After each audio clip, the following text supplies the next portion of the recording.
नमस्कार साथियों, स्वागत है मेरे YouTube channel education makes future bright में। आज हम ऊर्जा के वैकल्पिक स्रोत के विषय में पढ़ेंगे।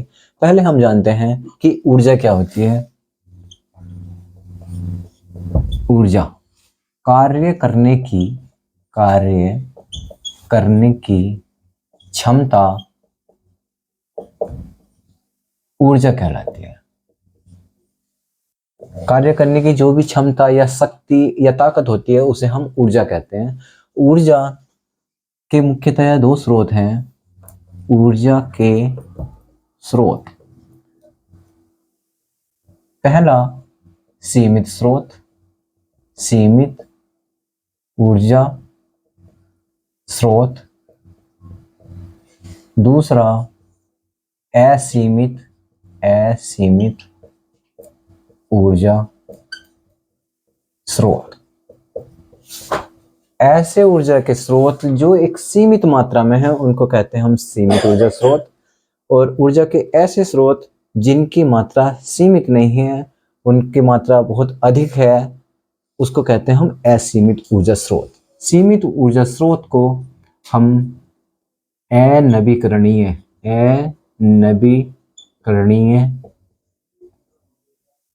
ऊर्जा स्रोत भी कहते हैं, और असीमित ऊर्जा स्रोत को हम नवीकरणीय ऊर्जा स्रोत भी कहते हैं। आइए आज हम जानते हैं कि सीमित ऊर्जा स्रोत क्या है और असीमित ऊर्जा स्रोत क्या है। सबसे पहले है सीमित ऊर्जा स्रोत। सीमित ऊर्जा स्रोत या अनवीकरणीय ऊर्जा स्रोत कौन कौन से होते हैं? अनवीकरणीय ऊर्जा स्रोत को एक और नाम दिया गया है जिसको कहते हैं पारंपरिक ऊर्जा स्रोत।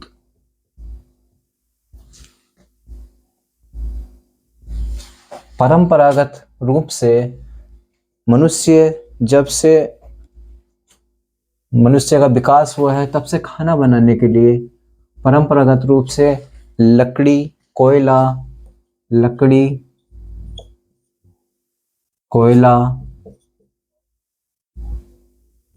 कंडा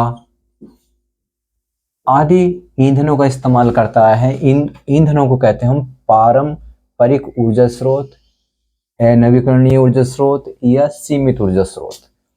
जैसे लकड़ी को इस्तेमाल करने के बाद राख बनेगी, कोयले को इस्तेमाल करेंगे तो कोयले को इस्तेमाल करने के बाद भी राख बनेगी, कंडे के बाद भी राख बनेगी। इसी प्रकार और दूसरे स्रोत हैं जैसे पेट्रोलियम में हमारा डीजल, पेट्रोल, मिट्टी का तेल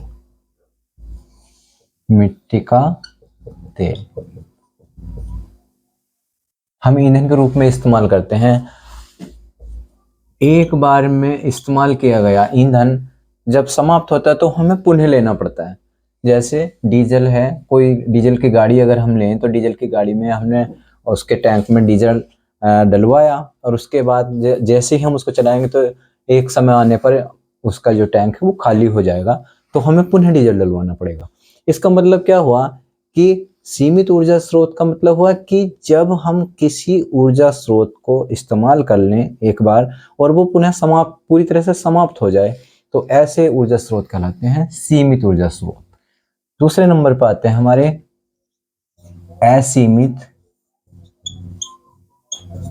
असीमित ऊर्जा स्रोत।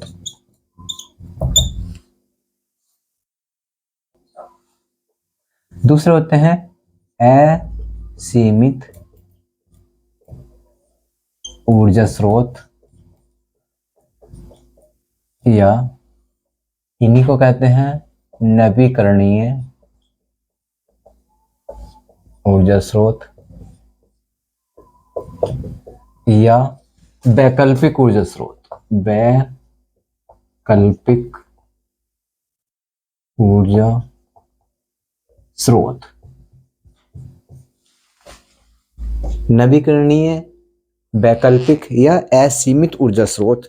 ऐसे ऊर्जा स्रोत जो पुनः उनका चक्रण हो जाए उनको कहते हैं हम असीमित या नवीकरणीय ऊर्जा स्रोत। इन्हें हमें लाना नहीं पड़ता। जैसे उदाहरण के तौर पर सौर ऊर्जा, सौर ऊर्जा, पवन ऊर्जा, पवन ऊर्जा, जल ऊर्जा, जल ऊर्जा, ज्वार भाटा, ज्वार भाटा, भूतापीय ऊर्जा, भूतापीय ऊर्जा और परमाणु ऊर्जा, परमाणु ऊर्जा आदि। जैसे हम जानते हैं सूर्य पृथ्वी पर एकमात्र ऊर्जा का स्रोत है, एकमात्र ऊर्जा का स्रोत है जिस पर सभी हरी वनस्पति निर्भर करती हैं।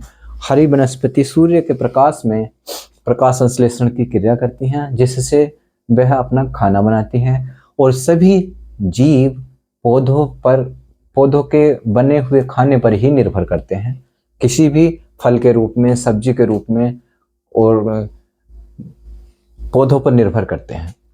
इस प्रकार सूर्य को ही पृथ्वी पर एकमात्र ऊर्जा का स्रोत माना गया है। सौर ऊर्जा, सूर्य से प्राप्त होने वाली ऊर्जा को हम सौर ऊर्जा कहते हैं। सौर ऊर्जा, सौर ऊर्जा में मुख्यतः दो ऊर्जा समाहित रहती हैं। पहला है प्रकाश ऊर्जा, प्रकाश ऊर्जा, और दूसरी है ऊष्मीय ऊर्जा, ऊष्मीय ऊर्जा। प्रकाश ऊर्जा और ऊष्मीय ऊर्जा। प्रकाश ऊर्जा वह ऊर्जा है जो वस्तुओं को देखने में हमारी मदद करती है। यदि कहीं प्रकाश या रोशनी होगी तो वस्तुएं हमें दिखाई देंगी, अगर प्रकाश या रोशनी नहीं होगी तो हमें वस्तुएं दिखाई नहीं देती हैं। दूसरा, सौर ऊर्जा में ऊष्मीय ऊर्जा होती है। ऊष्मीय ऊर्जा गर्माहट को दर्शाती है। कोई वस्तु अगर हम सूरज के प्रकाश में रखते हैं तो वो गर्म हो जाती है या उसमें ऊष्मा की मात्रा एकत्र हो जाती है।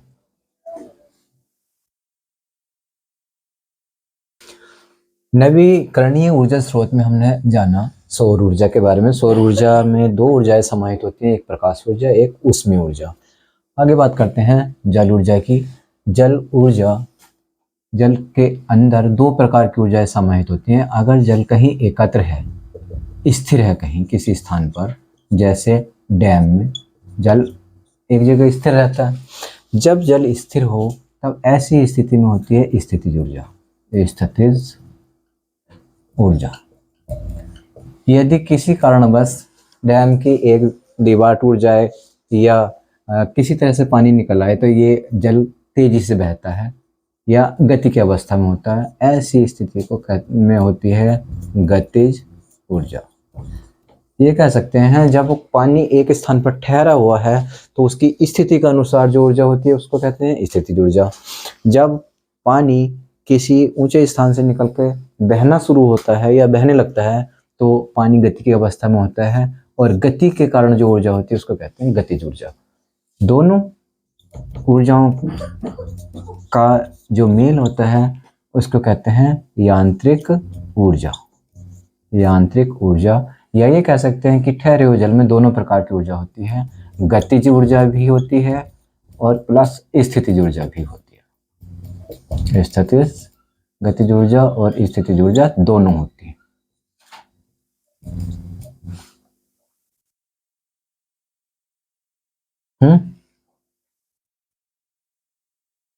हमने जाना जल ऊर्जा में दो तरह की ऊर्जा समाहित होती है, एक स्थितिज ऊर्जा, एक गतिज ऊर्जा। गतिज ऊर्जा गति के कारण होती है और स्थितिज ऊर्जा उसकी स्थिति के कारण होती है।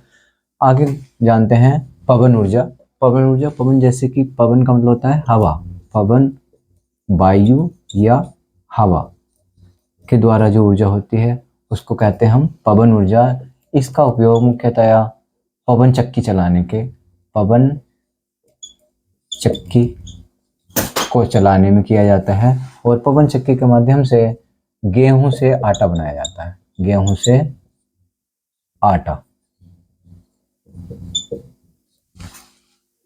पवन चक्की के लिए या पवन ऊर्जा के लिए ऊंचे पंखे होते हैं।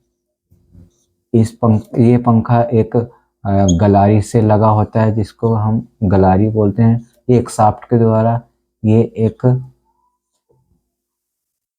चक्की से लगा होता है और इस प्रकार चक्की के घूमने पर हमें आटा प्राप्त होता है।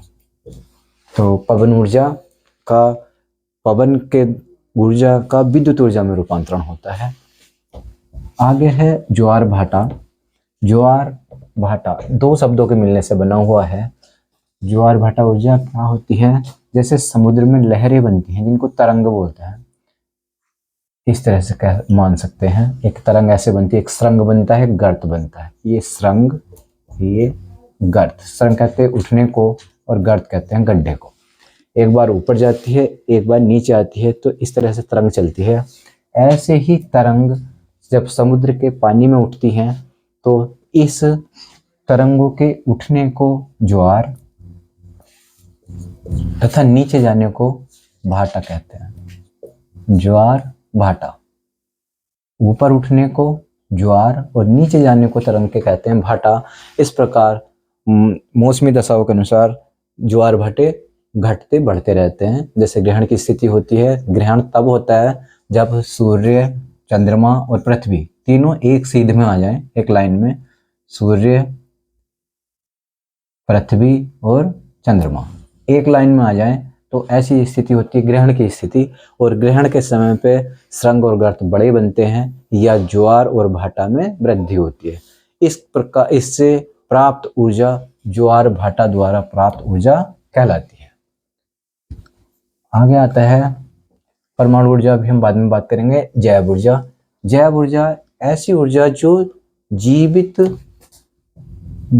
जीवित जंतुओं के अवशेष से प्राप्त होती है, उसको हम कहते हैं जैव ऊर्जा। जैसे गोबर गैस। गोबर गैस, गोबर गैस एक प्रकार की जैव ऊर्जा है जो जीवित जंतुओं से प्राप्त अवशेषों से, जैसे गोबर से विशेषकर एक गैस बनती है, उसको गोबर गैस कहते हैं। इसमें एक इस तरह से गोबर गैस का प्लांट होता है, गोबर गैस प्लांट। इसमें 3 टैंक होते हैं, जिसमें एक टैंक होता है इनलेट, एक होता है आउटलेट, और एक होता है प्रोसेस। और इससे एक नोब के द्वारा एक पाइप लगा होता है, एक नोब होगी और ये पाइप लगा होता है, इसको बोलते हैं गैस पाइप। क्या करते हैं इसमें गोबर गैस प्लांट में? गोबर, पशु के गोबर को इकट्ठा करेंगे और इकट्ठा करने के बाद ये जो फर्स्ट टैंक है, इस फर्स्ट टैंक में डाल देंगे। उसके बाद ये मिडिल टैंक होता है, सेकंड टैंक, एक होता है थर्ड टैंक। ये प्रोसेस टैंक कहलाता है। इसमें गोबर से गैस बनेगी और ये मुख्यतः गैस होती है CH4 + CO2 और कुछ मात्रा में इसमें हाइड्रोजन गैस भी होती है। ये 3 गैसों का मिश्रण होता है। जनरली अगर हम बात करते हैं तो इस कहते हैं हम कि मीथेन गैस उपस्थित होती है। CH4 मीथेन को कहते हैं। मीथेन गैस गोबर गैस में उपस्थित होती है। जब ये गैस की मात्रा बननी बंद हो जाती है, कम हो जाती है, तो इसके सेकंड टैंक के अंदर जो गोबर होता है उस गोबर को थर्ड टैंक में ट्रांसफर करते हैं, जिसको आउटलेट या बाह्य गड्ढा बोलते हैं। एक प्रवेश गड्ढा होता है शुरू में, इनलेट या प्रवेश वाला, प्रवेश, और ये है बाहर वाला जिससे गोबर को बाहर निकाला जाता है। इस टैंक, सेकंड टैंक में से निकाल के इसमें रखेंगे और यहाँ से ये, इससे हम खाद के रूप में अपने खेतों में इस्तेमाल करते हैं, देसी खाद के रूप में। इस प्रकार जैव ऊर्जा बहुत सारे कामों में सहायक होती है, जैसे रसोई में इस्तेमाल की जाती है, रोशनी करने के लिए, और इस तरह से विभिन्न कार्यों में इस्तेमाल की जाती है। भूतापीय ऊर्जा पृथ्वी की गर्माहट से भी ऊर्जा मिलती है। जैसे पृथ्वी एक चुंबक की तरह भी काम करता है और पृथ्वी में जो ऊर्जा होती है उसको हम कहते हैं भूतापीय ऊर्जा। आगे आता है परमाणु ऊर्जा। जैसा हम जानते हैं परमाणु की संरचना कुछ इस प्रकार की होती है। एक केंद्रक होता है जिसको नाभिक बोलते हैं, नाभिक नाभिक और नाभिक के अंदर, नाभिक या केंद्रक भी कह सकते हैं, केंद्रक के अंदर दो मूल कण होते हैं, परमाणु के दो मूल कण होते हैं, एक होता है न्यूट्रॉन, एक होता है प्रोटॉन। न्यूट्रॉन पे निगेटिव चार्ज यानी कि न्यूट्रॉन पे कोई आवेश नहीं होता और प्रोटॉन पे धन आवेश होता है। ये एक ऋण आवेश और एक धन आवेश वाले कण नाभिक के परमाणु के नाभिक में रहते हैं या केंद्र में रहते हैं, और इसकी परिधि में इलेक्ट्रॉन जिन पर ऋण आवेश होता है वो चक्कर लगाते रहते हैं। ठीक है, अब यहाँ क्या है, परमाणु ऊर्जा, परमाणु के टूटने से या उसके परमाणु के नाभिक के टूटने से जो ऊर्जा निकलती है उसको हम कहते हैं परमाणु ऊर्जा। इसके लिए हमने एक डायग्राम बनाया है, ये परमाणु भट्टी। परमाणु जब टूटता है, भारी तत्व जैसे यूरेनियम 235 इसका भारी तत्व होता है। ये भारी तत्व जब टूटता है तो ये 3 तत्वों में टूटता है और बहुत अधिक मात्रा में ऊर्जा निकलती है। ऊर्जा बहुत अधिक मात्रा में या अनियंत्रित मात्रा में ऊर्जा निकलती है। जब यूरेनियम से निकलने वाली ऊर्जा को नियंत्रित किया जाता है तब उसके द्वारा हम विद्युत ऊर्जा बना सकते हैं। अनियंत्रित होगा तो विस्फोटक होगा, बहुत तेजी से ऊर्जा निकलती है और विस्फोटक उसको हम इस्तेमाल नहीं कर सकते। जबकि अगर यूरेनियम के से निकलने वाली ऊर्जा को हम एक नियंत्रित रूप में लें तो उसके लिए हम इस्तेमाल करते हैं परमाणु भट्टी। परमाणु भट्टी के द्वारा नाभिकीय विखंडन, यूरेनियम का नाभिक के विखंडन से निकली हुई ऊर्जा को हम नियंत्रित रूप में इस्तेमाल कर सकते हैं। जैसे इससे एक डायग्राम है, डायग्राम के माध्यम से हम समझेंगे। ये एक टैंक होता है जो कंक्रीट का बना होता है, कंक्रीट जनरली ईंटों का बना हुआ, और इसके अंदर ग्रेफाइट भरा होता है। ग्रेफाइट, ये डॉट लाइन से मैंने दिखा रखा है, ये ग्रेफाइट इसके बाहरी बॉर्डर बनाता है। एक यहाँ पे ताप परावर्तक, एक बल्ब जैसी संरचना है, ये ताप परावर्तक होता है और यहाँ पर ठंडा जल इसमें पंप किया जाता है, ठंडे जल को यहाँ पर लाया जाता है। यहाँ पे 2 छड़ लगी हुई हैं, एक बोरॉन की छड़ होती है, एक यूरेनियम की छड़ होती है। इन दोनों छड़ों के बीच में परमाणु क्रियाएं होती हैं, या इन दोनों छड़ों के परमाणु क्रिया करते हैं। ये परमाणु क्रिया करके ऊष्मा उत्पन्न करते हैं। ये ऊष्मा जैसे उत्पन्न होगी तो इसके अंदर आया हुआ पानी गर्म होकर भाप के रूप में, जिसको हम गर्म गैस भी कह सकते हैं, गैस के रूप में दूसरे माध्यम से ऊपर जाएगा और यहाँ जाने के बाद ये क्या होगा, एक अधिक दबाव के साथ टरबाइन को चलाएगा। जैसे ही टरबाइन चलेगी, टरबाइन के साथ में एक जनरेटर जुड़ा होता है और जनरेटर क्या करेगा, जनरेटर इस गैसीय ऊर्जा को या जो गर्म गैस आई थी, इस गैस से टरबाइन चलने के बाद में ये इसको बदल देगा विद्युत ऊर्जा में।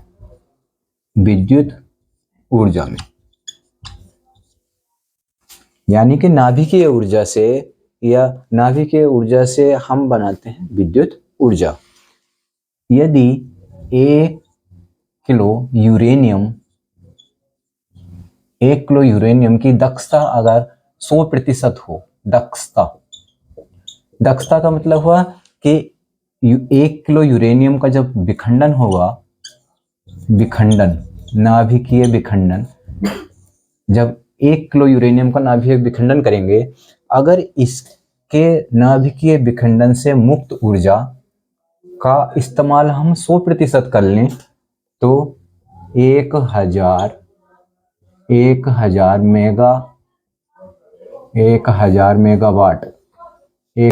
मेगावाट पर डे, 1000 मेगावाट बिजली बनेगी प्रतिदिन।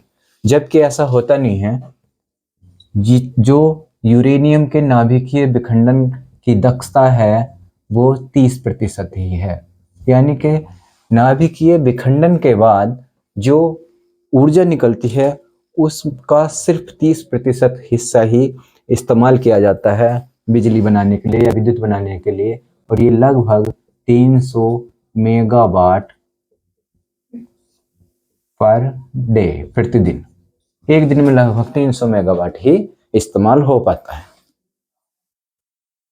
ठीक है, इस प्रकार हमने देखा कि परमाणु ऊर्जा किस प्रकार एक अधिक मात्रा में प्रयोग होती है, और दक्षता के आधार पर सिर्फ हम नाभिकीय विखंडन से प्राप्त ऊर्जा का 30% जो ऊर्जा होती है उसको ही हम 30% ऊर्जा का इस्तेमाल ही हम विद्युत ऊर्जा बनाने में कर सकते हैं।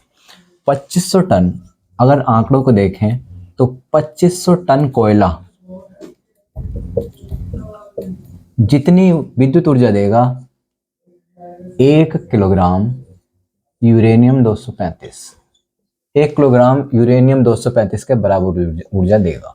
अब यहाँ तुलना करके देख सकते हैं कि 2500 टन का मतलब हुआ 2500 गुणा 10 बराबर हो गया 25,000 क्विंटल।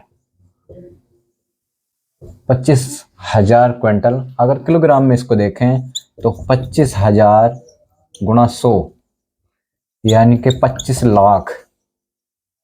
25 लाख किलोग्राम कोयला अगर हम जलाएंगे तो हमें लगभग 1 किलो यूरेनियम 235 के बराबर विद्युत ऊर्जा प्राप्त होगी।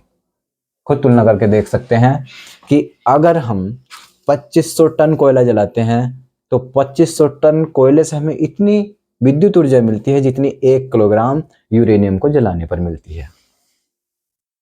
हाँ, हम देखते हैं भारत के नाभिकीय ऊर्जा संयंत्र, भारत में कहाँ कहाँ नाभिकीय ऊर्जा संयंत्र हैं? एक कल्पक्कम और कुडानुकुलम, ये तमिलनाडु में है। दूसरे तारापुर नाभिकीय ऊर्जा संयंत्र महाराष्ट्र में। रावतभाटा ये राजस्थान में है। कैगा कर्नाटक में, और काकरापार गुजरात में, और नरोरा उत्तर प्रदेश में। भारत में मुख्यतः है कल्पक्कम कुडानुकुलम तमिलनाडु में, तारापुर महाराष्ट्र में, रावतभाटा राजस्थान में, कैगा कर्नाटक में, और काकरापार गुजरात में, और नरोरा उत्तर प्रदेश में। ये भारत के नाभिकीय ऊर्जा संयंत्र हैं। अब हम जानते हैं सौर ऊर्जा युक्ति कौन कौन सी होती है और किस किस काम आती हैं। सबसे पहले है सोलर कुकर, दूसरे नंबर पर सोलर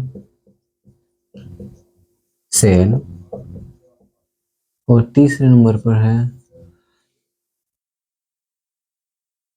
सौर जल ऊष्मक। सोलर कुकर एक ऐसी युक्ति है जो सूर्य के प्रकाश में खाना बनाने के काम आता है, खाना बनाने के काम आने वाली युक्ति है। सोलर कुकर में सामान रख के, जैसे चावल बनाने हैं, दाल बनाने, जो भी खाना बनाना है हमें, उसमें करने के बाद हम धूप में रख देंगे सूरज की रोशनी में, और वहाँ उस कुकर में, जो सोलर कुकर है, खाना बनकर तैयार हो जाएगा। सोलर सेल एक सूर्य की ऊर्जा को, जो सूर्य से आने वाली ऊर्जा सौर ऊर्जा है, सौर ऊर्जा को विद्युत ऊर्जा में बदलता है। सौर ऊर्जा से विद्युत ऊर्जा, सौर ऊर्जा से विद्युत ऊर्जा, और विद्युत ऊर्जा के द्वारा हम विभिन्न प्रकार के जो हमारे घरों में संयंत्र होते हैं उनको हम चला सकते हैं, जैसे टीवी, पंखा, फ्रिज, इस तरह के जितने भी हमारे घर में घरेलू सामान है हम उनको चला सकते हैं। सौर जल ऊष्मक, ये सौर ऊर्जा के माध्यम से जल को गर्म करने के काम आता है, जल गर्म करने के काम आता है। इस प्रकार सौर ऊर्जा से जो चलने वाली युक्तियां या साधन है, एक सोलर कुकर, सोलर सेल और सौर जल ऊष्मक होते हैं। अब हम बात करते हैं ऊर्जा का उपयोग एवं संरक्षण। ऊर्जा का उपयोग हम कैसे करें और उसको हम कैसे संरक्षित रख सकते हैं। ऊर्जा के विभिन्न उपयोग हैं, हर काम में हमें ऊर्जा की ही जरूरत होती है। जैसे हम खाना खाते हैं तब हमें ऊर्जा की जरूरत है, सांस लेंगे तब हमें ऊर्जा की, जितनी भी जैव रासायनिक क्रियाएं होती हैं सब में ऊर्जा की जरूरत होती है। और जो जितनी मशीनें हैं, मशीनों के द्वारा भी हम ऊर्जा का उपयोग करते हैं। जैसे ये सोलर सेल है। सोलर सेल क्या करेगा, एक सौर ऊर्जा लेगा, सौर ऊर्जा को लेने के बाद में ये उसको परिवर्तित कर देता है विद्युत ऊर्जा। ऊर्जा कभी खत्म नहीं होती है, ऊर्जा का रूपांतरण होता है एक अवस्था से दूसरी अवस्था में। जैसे एक पौधा सूर्य से आने वाली सौर ऊर्जा को प्रकाश संश्लेषण की क्रिया द्वारा अपने पौधा अपने विभिन्न भागों में संचित करता है, कुछ को फलों के रूप में, कुछ पत्तियों में, कुछ तने में और कुछ जड़ों के रूप में। वो मुख्यतया होती है रासायनिक ऊर्जा। सौर ऊर्जा सौर ऊर्जा को इस्तेमाल किया, पौधे ने अपना खाना बनाया और उससे उसने बना दिया रासायनिक ऊर्जा। चाहे वो फल के रूप में हो, चाहे सब्जी के रूप में हो, चाहे दाने के रूप में हो, वो संचित ऊर्जा कहलाती है रासायनिक ऊर्जा। और फिर इस रासायनिक ऊर्जा को इस्तेमाल करते हैं हम किसी दूसरे काम में, रासायनिक ऊर्जा। और ये रासायनिक ऊर्जा हम उपयोग में लाएंगे अपने हमारे शरीर में आ जाती है, तो ये यांत्रिक ऊर्जा। अब यांत्रिक ऊर्जा में दोनों, यांत्रिक ऊर्जा में हमारे गतिज आ जाएगी, गतिज ऊर्जा प्लस स्थितिज ऊर्जा, प्लस स्थितिज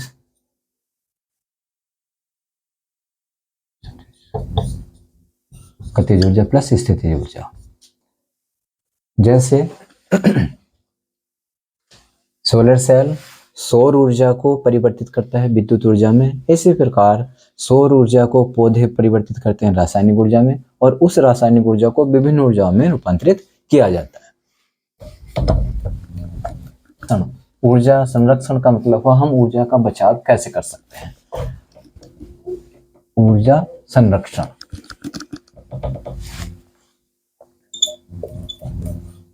ऊर्जा का संरक्षण, संरक्षण का मतलब होता है ऊर्जा को हम व्यर्थ न गवाकर उसका बचाव हम कैसे कर सकते हैं। जैसे अगर हम घर में विद्युत बल्ब का इस्तेमाल करते हैं, यदि हमें आवश्यकता है तब तो हम उसे ऑन रखें, और अगर हमें आवश्यकता नहीं है तो विद्युत बल्ब को ऑफ कर दें। घर में 4 सदस्य हैं, 4 ही रूम हैं या 4 कमरे हैं हमारे घर में, और चारों कमरे में अगर पंखे लगे हुए हैं, उन पंखों को जहां हम बैठे उसी पंखे को चलाएं। जब पंखे के पास ना बैठे तो हम उसको बंद कर दें। इस प्रकार हम ऊर्जा को बचा सकते हैं। कम दूरी पर जाने के लिए हम साइकिल का प्रयोग करें, जिससे पेट्रोल या डीजल जैसे ईंधनों की बचत होगी। इस प्रकार हम छोटी छोटी चीजें इस्तेमाल करके हम ऊर्जा को संरक्षित कर सकते हैं और भविष्य के लिए आने वाली समस्या से भी बचा जा सकता है। विभिन्न रूपों में ऊर्जा का उपयोग है, जिसमें हम ऊर्जा संरक्षण के लिए कम समय में, पहला है कम समय में हम क्या करें, कम समय में ऊर्जा का उपयोग करें। जैसे घर में इस्तेमाल होने वाली चीजें हैं, प्रेस हम करते हैं, तो प्रेस करते समय प्रेस या आयरनिंग